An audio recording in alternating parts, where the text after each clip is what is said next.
Good morning, Scott.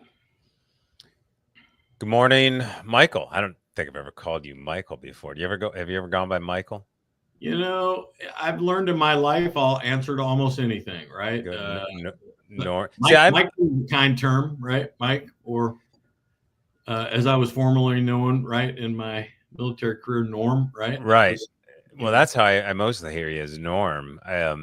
But I miss all the. I mean, we didn't have call signs, of course, in the Army, or as often, or not ones that stuck with us, of course. sure. But I do miss the names. I just go by.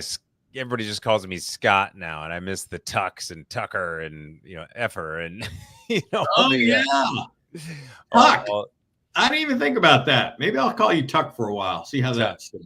My dad, when he was younger, they called him Friar. Okay. Friar Tuck. Yeah, that makes sense. But I was not. No one was that witty in when I was when they're coming up with my nicknames. But well, cool, Mike. Well, yeah, coming up on the end of the year, I think this will Holy probably be cow. our last episode for the holidays. I'll be Can you visiting believe it? The year gone, some. man. I mean, yes and no, but the years are going by. Well, it's just life's going by quickly because there's just constant events. Yeah. The world is moving faster, whether we like it or not. I guess just Yeah. depending on how much you're paying attention. But and of course that's a relevant topic for military retirees, entering a chaotic landscape. We call it Sure. the certainty of uncertainty Yeah. is being a civilian from the perspective of someone who's been a career military officer, NCO, for decades. And that's what this show's about. Talk about the various aspects of decisions that come up. Usually that's having to do with career progression, and that's where Mike's expertise and Blue We're Water building the war chest, right? comes There in. you go. Yeah, and so that was going to be today's topic, because one of the questions that comes up a lot is, what do I do with my thrift savings plan? Or, all right, I'm now going through this change, retirement planning, financial investing. Yeah. When you're on active duty, what I've seen a lot is there comes a time when you're really into it, but then the career progresses and you don't have as much time to pay attention to it, maximizing your thrift savings plan, maybe doing some Roth IRAs. And so unless you're managing your money and doing your own stock trading, or maybe you're getting into real estate investing, or even you're either just kind of set it and forget it and set it up yourself, Mhm. or Yeah. maybe you got some sort of professional you're working with, one way or the other. And so what happens at military retirement is now you have options for particular types of accounts. In this case, it's an employer sponsored account, and that's what thrift savings plan is. It's part of the retirement, the U.S. retirement system. Think 401ks, IRAs. And so, yeah, questions around, oh, okay, I'm going through career progression. I'm starting to think about, how am I Right. planning my finances? Part of those finances, we're not going to talk about um, all of comprehensive financial decisions at retirement right now, but one of the questions that comes up, and you ask me a lot about, is what do I do with TSP? And Yeah. because there are options, essentially you can do nothing, you can do something.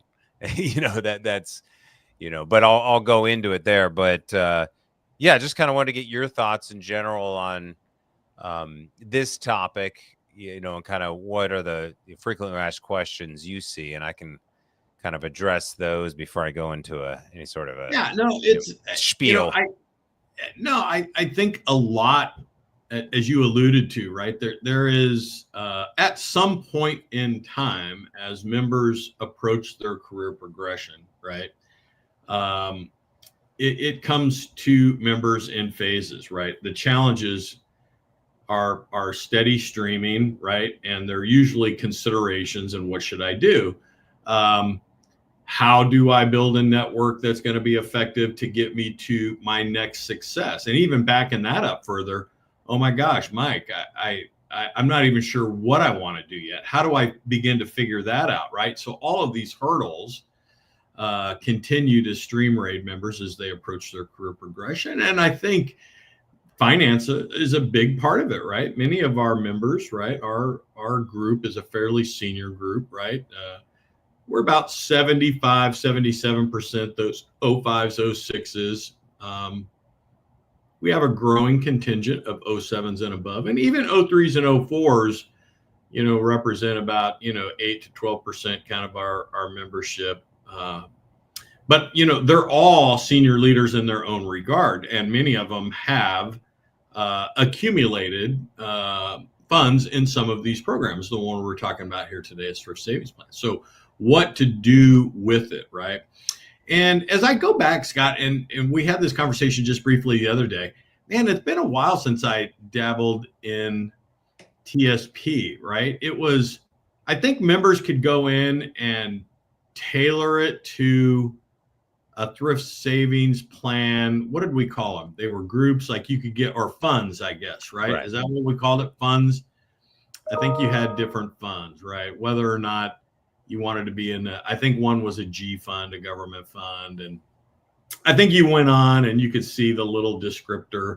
Hey, this is typically what this fund is comprised of. And you could elect then to put a certain percentage, right, of your pay into some of these funds.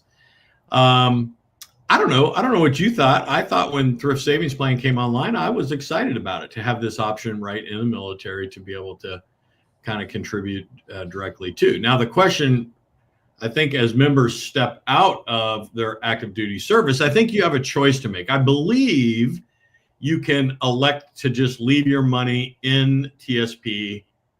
I don't think you can contribute to it anymore. Is that true? I'll phrase that as a question. I'll let you talk about it.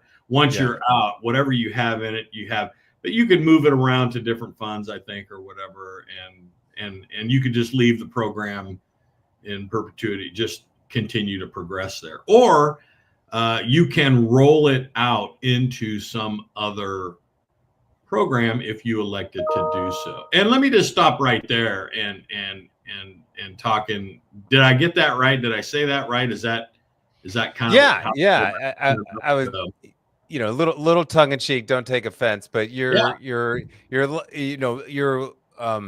level of describing the various aspects of the TSP is kind of basic level of understanding, because and that's kind of where most people are at. Like, we got some funds to do here, and there's been upgrades, and so how you manage your funds is however you manage it. They got life cycle funds there.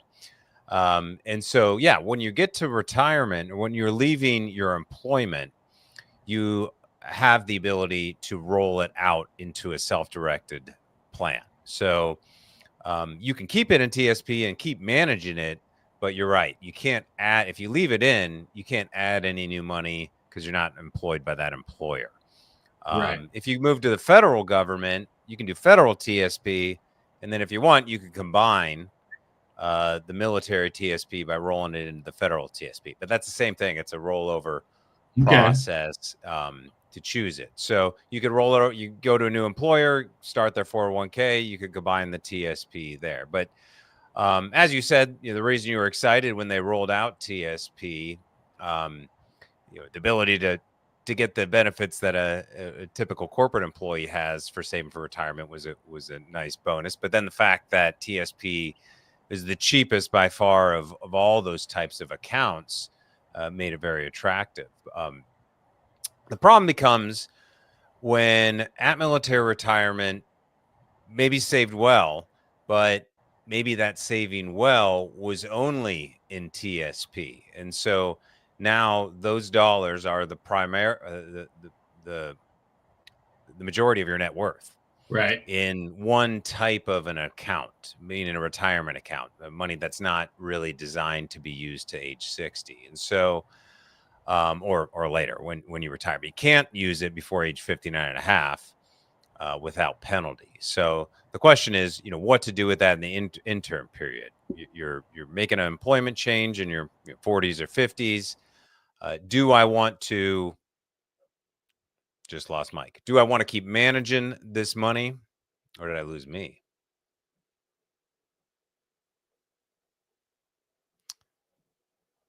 No, I think I'm still good to go. All right. So do I want to keep managing the money, or do I want to roll it over into self-directed IRA? So if you already got an IRA or a Roth IRA, you can roll the thrift savings plan into the like account. So traditional TSP could go to traditional IRA, and then the Roth can go to the Roth. All right. Let me see if I got a word from Mike coming back.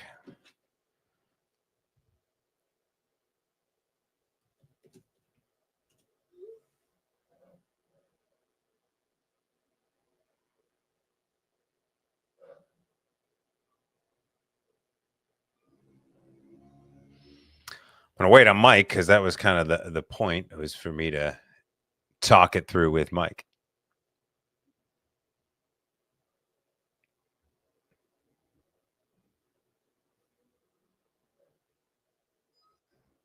Here we go. Yeah. You're back. I dropped sync. No worries. No worries. So I was just finishing up that thought that the options to roll it into a self-directed account, meaning you choose how you're going to manage it, and therefore you have the whole marketplace of options out there. Of course, if you roll it into a federal TSP, of course, that's the only investment option, same ones.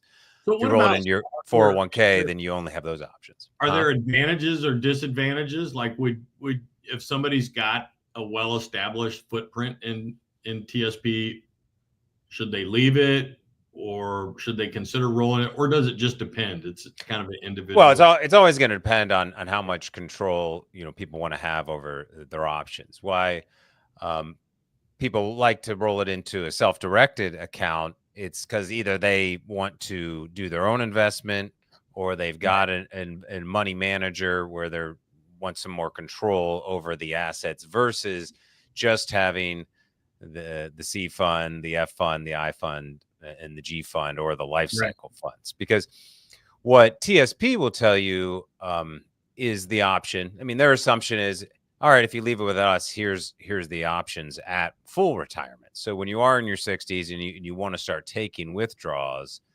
there is an option within TSP to annuitize it. And so you could just take withdrawals. That's like an investment account. A monthly stipend that it just pays you every month. You're taking an annuity out of it. Right. And so if you annuitize it within TSP, they're going to pay you an amount, do a calculation, depending on your age and what the balance is at that time. Versus what we do at US VetWealth is the private annuities, which essentially an annuity is a pension. It's a paycheck. But it's also an insurance product because there's a guarantee component. So most people think of insurance, they're thinking, homeowners insurance, car insurance, life insurance, where the contract is based on, a catastrophic scenario, right? Something bad happens where insurance doesn't have to always be on a catastrophic scenario. It just has to be on, a set upon agreement. And so that's when you think about an annuity in the investment world, one that you manage yourself, that's the contract. You're going into a deal with whatever institution, whether it's TSP or a private financial institution. You think all the big names, they all got annuities, whether it's John Hancock, Allianz, Nationwide. That's their deal. And so them being private companies, that's where they're adding the features and benefits to this underlying contract. So Scott, is this something that you think members should, just from a timing and execution, is it something that you should address or take care of before you step into your career progression, or is this something you can go, no, I can get to it afterwards? Or again, does it just depend on when the individual wants to do it? You can't do anything with it until you're actually out of the military. Okay. So you don't have the option to Okay. roll it. Okay. But then thinking about what you might want to do with it, that's really going to be up to you. But no, it's Right. not a pressing decision like with the survivor benefit plan where you have to make a decision by a certain date. So typically we're addressing this as the next thing. Okay. Take care of survivor benefit plan, make sure we get you confidently either opted in or opted out of it, one way or the other. We just want you to make that confident decision. And then, as you're getting your employment set in, the main question, really comes up is what's the purpose of those dollars? And I heard yesterday somebody saying to me, well, honestly, I mean, this is the retirement savings, through savings plan is a retirement savings account. And Right. somebody said to me, well, I guess that's just for my kids, because the way our system works is it's all about, how big is my account getting? Oh, we got to save more money. Oh, inflation's too high. I got to work longer. And most people accumulate all this money in their retirement accounts, but don't really have a plan to actually use it confidently. And so I think that's probably a very common, right? Gap in people's execution strategy, right? They're going to work hard to build it all up, but then they really have no plan to tap into it. Yeah, and so that's the dilemma. Is we trade all these hours, trade time for money, and then a portion of that money is going to taxes or whatever. But then we're saying, all right, I got to save 20% of my paycheck every year to go into TSP or retirement accounts that I'm going to use later on in life to then buy back my time.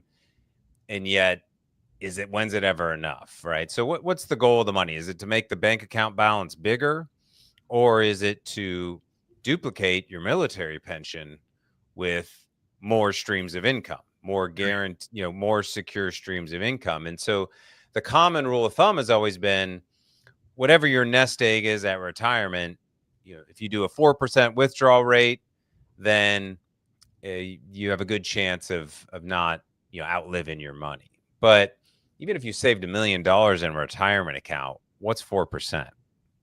Mm-hmm.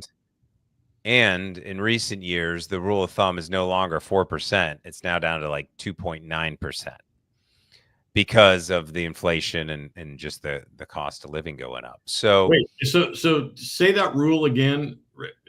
Say that again. It went from the rule of thumb in the financial planning circles, whether it's Dave Ramsey or just is when you're doing retirement planning, when you want to start planning for taking income at retirement, right? That if you're doing a 4% withdrawal rate, then you won't, as long as you're getting some growth still in that account. So if you got $1 million, if it's earning 5%, you're withdrawing 4%, you'll never run out of money, right? On average. And so, but it's not a very big paycheck for the amount of money saved, right? And so that means you either got to save more, and so that's how people start thinking, when's it enough to actually start using this money? And so that's where the annuity platform becomes interesting, because those insurance companies are, again, making a contract available for those who qualify. Not everybody can qualify for annuities. That's the hard part with any sort of insurance product. You got to qualify for it. And so they offer a guarantee. All right, if you invest X amount of dollars with us in this annuity, the trade-off is don't touch it for 10 years. Give us some skin in the game, and then we'll guarantee at that point a monthly income stream for as long as you live. But their percentages that they're guaranteed tend to be higher, more around 6 to 8% of a withdrawal rate. And even if the account balance does go to zero, if you aren't dead, part of the contract, again, it's an insurance product, Yeah. they guarantee they'll keep paying you.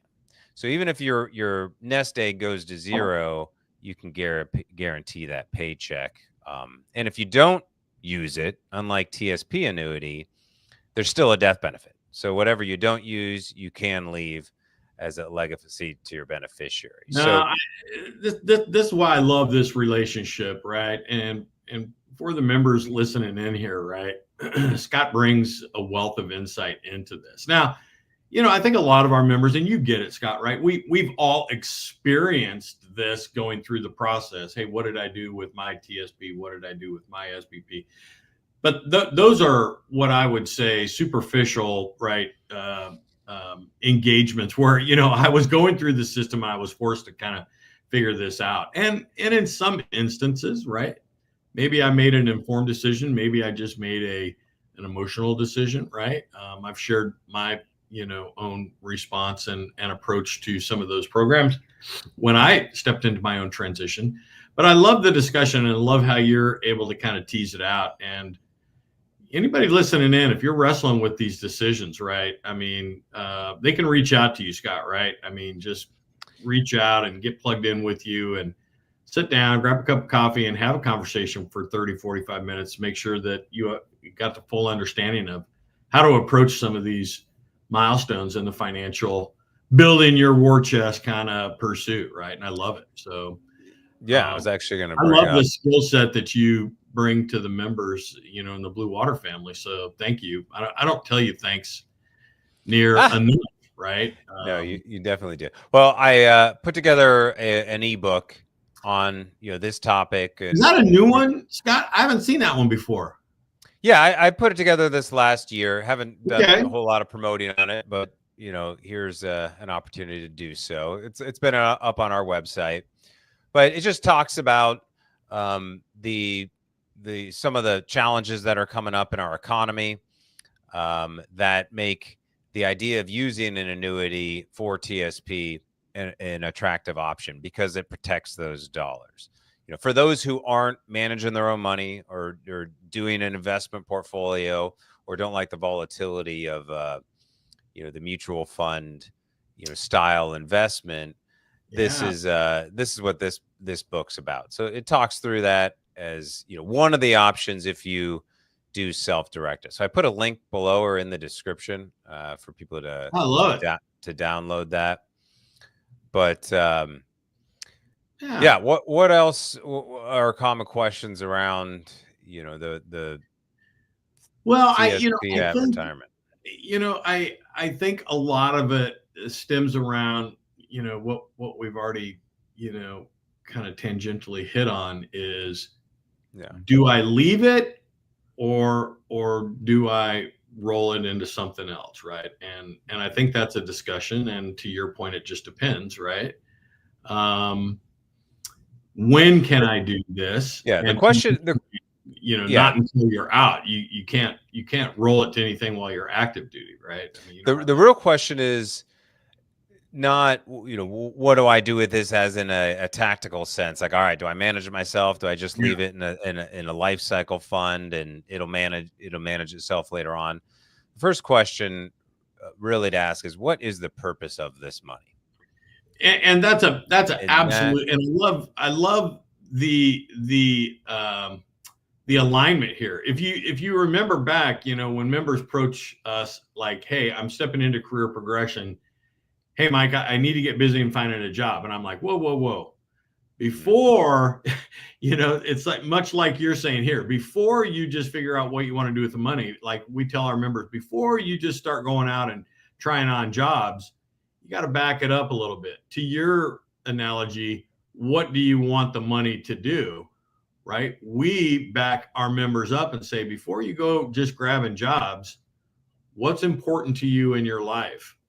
What do you want to make sure that you preserve? Is it a location? Do you want to preserve your ability to work in some industry, right? Maybe you need to be, it's a location. You need to be close to aging parents, right? Or your kids are in college and maybe you want to be right next to them, or maybe you want to be as far away from them as you can possibly get, right? whatever those, and we call them big rocks, whatever those big rocks in your life, that's step one. And that's really what you're teasing out here for members too. Hey, before you just like figure out what you want to do with the money, well, the question is, what do you need from it? What do you want to do with it? Right? What's its purpose? And much like our members approach us on finding their next success in life, they want to quickly gloss over that step. And I don't know if that's a similar, theme in the financial industry. I think people probably want to jump right into, hey, let's talk about moving it around and doing these things, and how can I make more, whatever. And you're like, whoa, what do you want from it, right? And we have to slow them down. And it's very similar when they're looking for their next success. Whoa. Before you start going out and having informational discussions, what do you want the next phase in your life to look like, right? What are the important things to you? Because that becomes your yardstick. Now, when you go out and you either want to move your money or pursue some industry or company, you can look back and go, does this support that? Does this support that? And if the answer is yes, then you're probably in good alignment. If the answer is no, well, then something's got to change, right? And but that's a great way to pursue it, I think. I like how you explain that. I mean, it's the theme of the whole war chest strategy. What's the point of of having served a career in the military? Yeah. Beyond being proud of your country, serving your country, it's to earn the pension.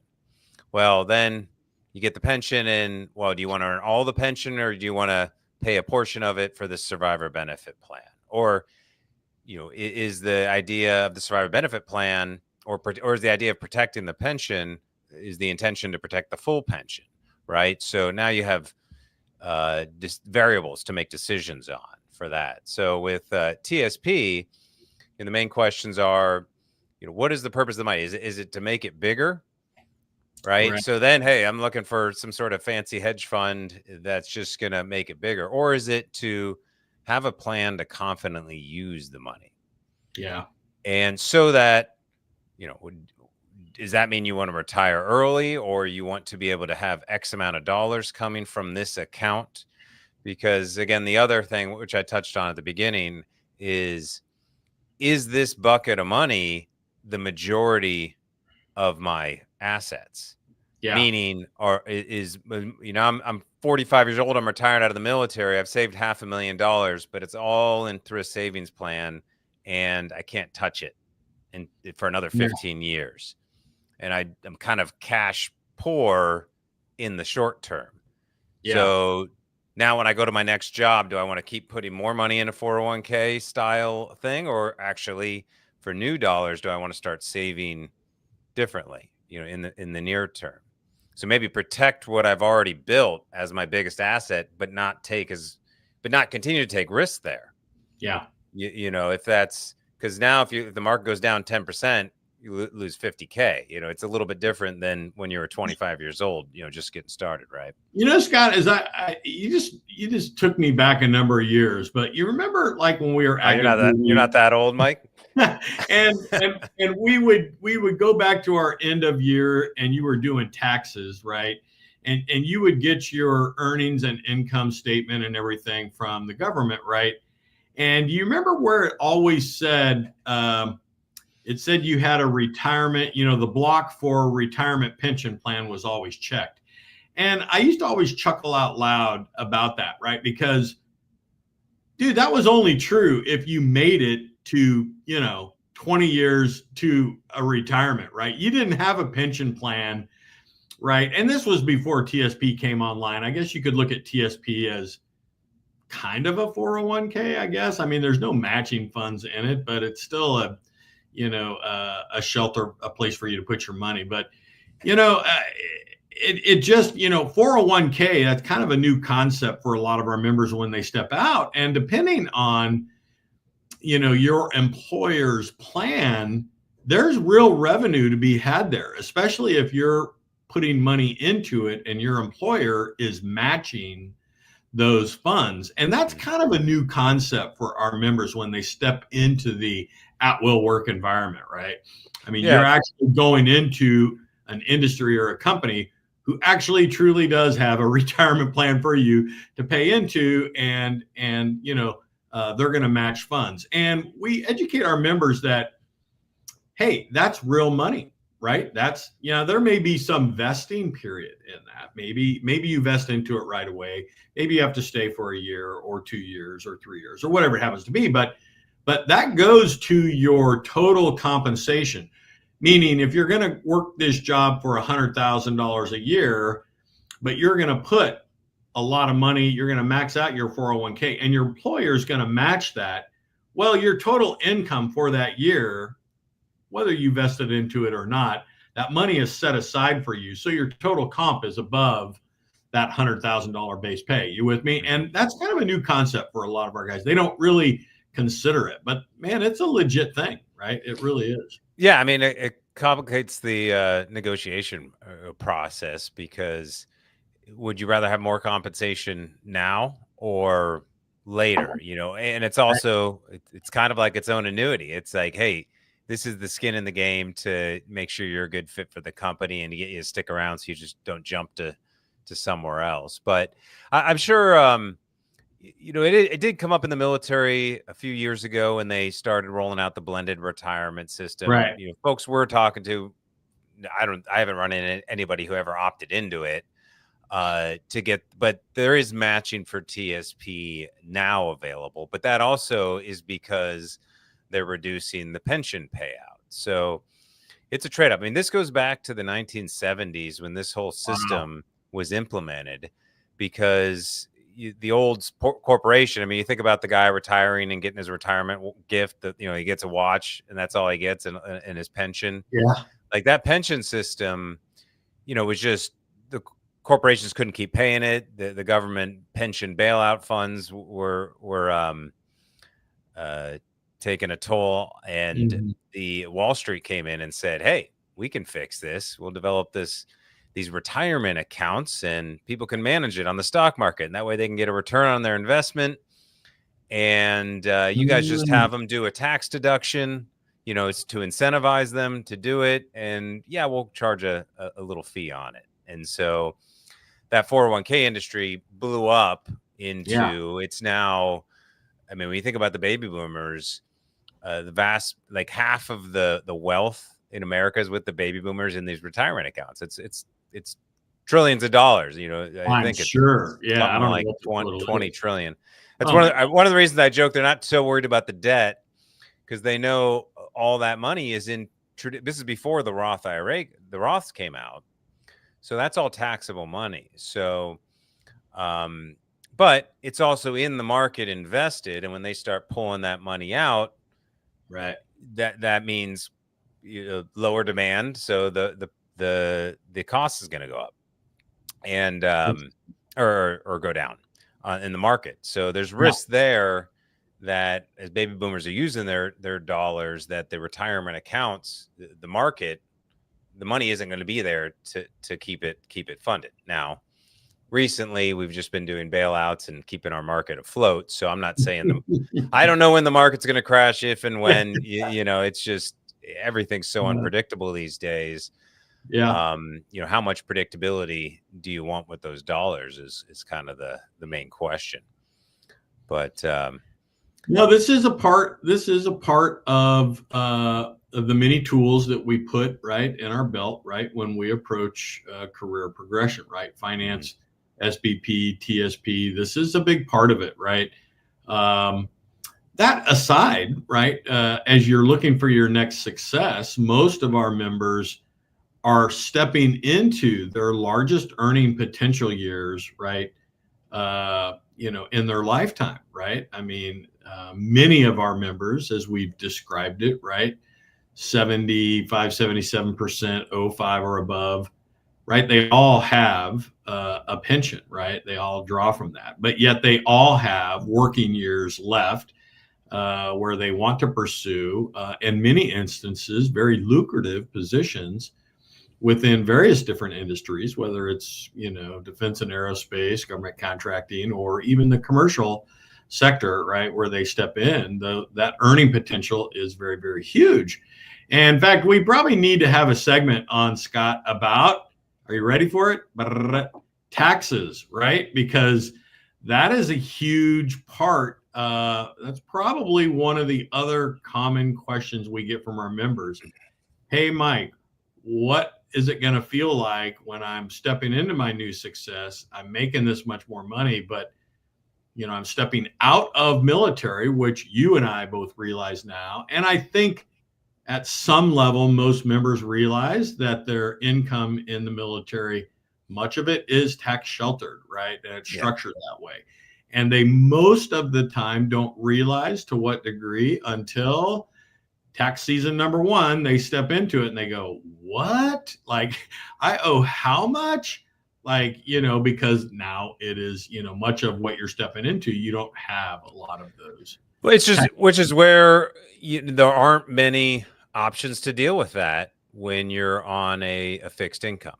And so that was the advantage of the traditional 401k option, back in the day, which became through a savings plan. So now it becomes a question of, taxes now versus taxes later. So yes, you're paying more today, but compare that to today's tax rate compared to historical tax rates. Where do we think tax rates are going in the future? And then how much income are you going to withdraw in the future? Could be still less painful today than a future income. So we got ways of doing math on that. It's all interesting discussion, right? And it's part of finding your next success, right? That's certainly part of it. But I love how, we're synergistic in the approach, right? About, hey, laser focused on how to find your next success on the Blue Water side.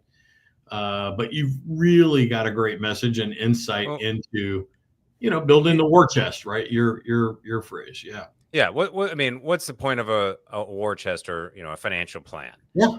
What's the point of a career?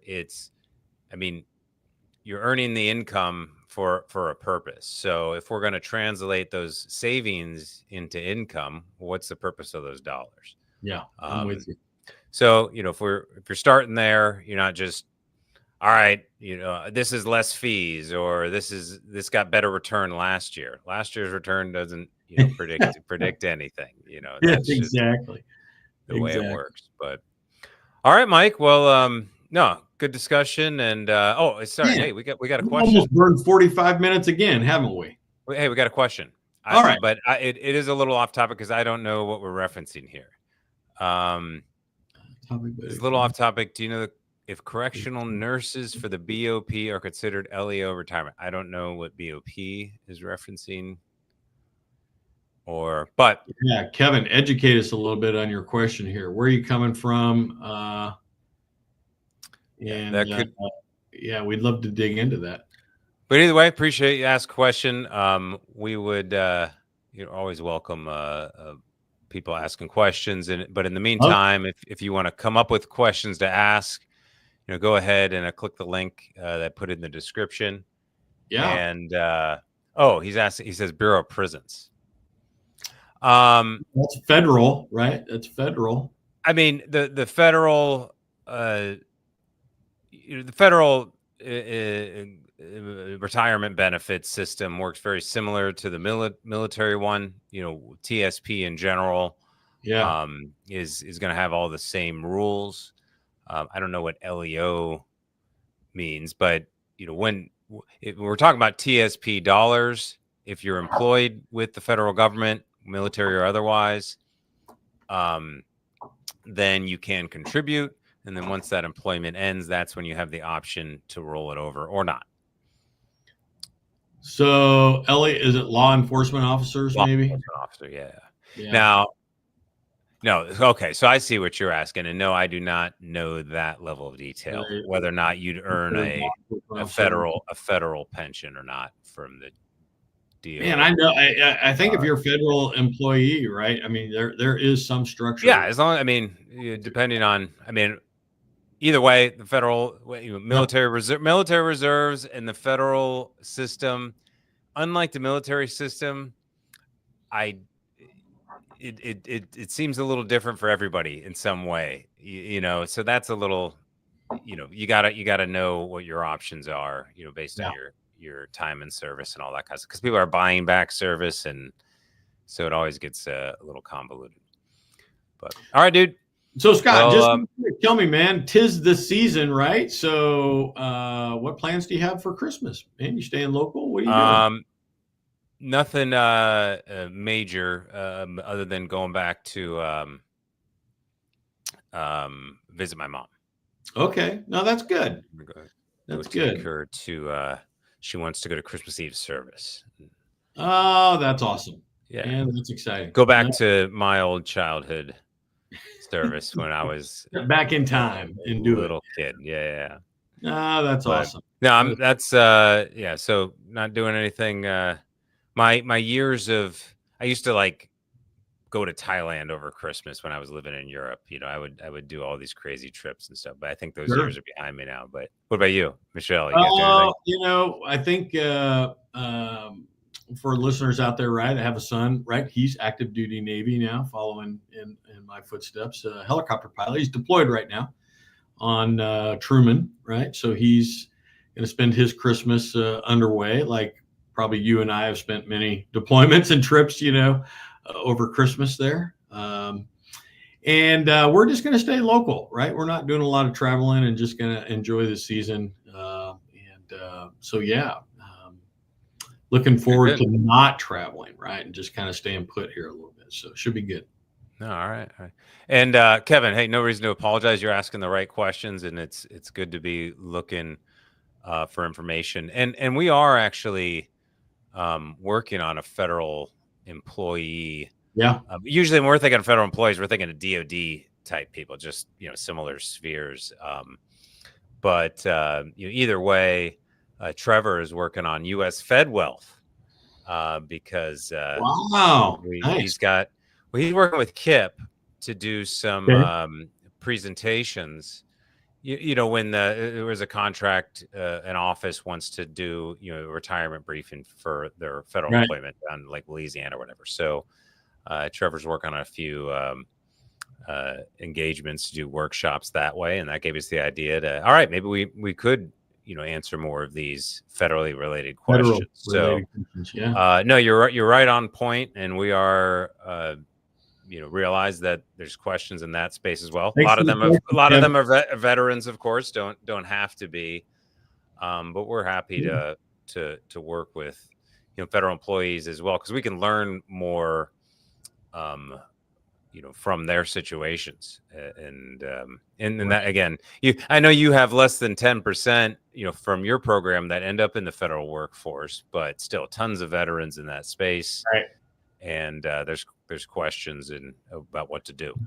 We do. It's a sliver of them. Yeah. But yeah, it's still a population. As we grow in numbers, that number will grow also. So excited to do that.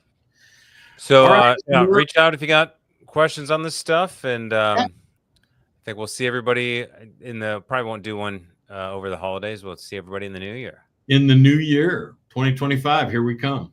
All right. Thanks, Scott. You bet. Take care. Cheers.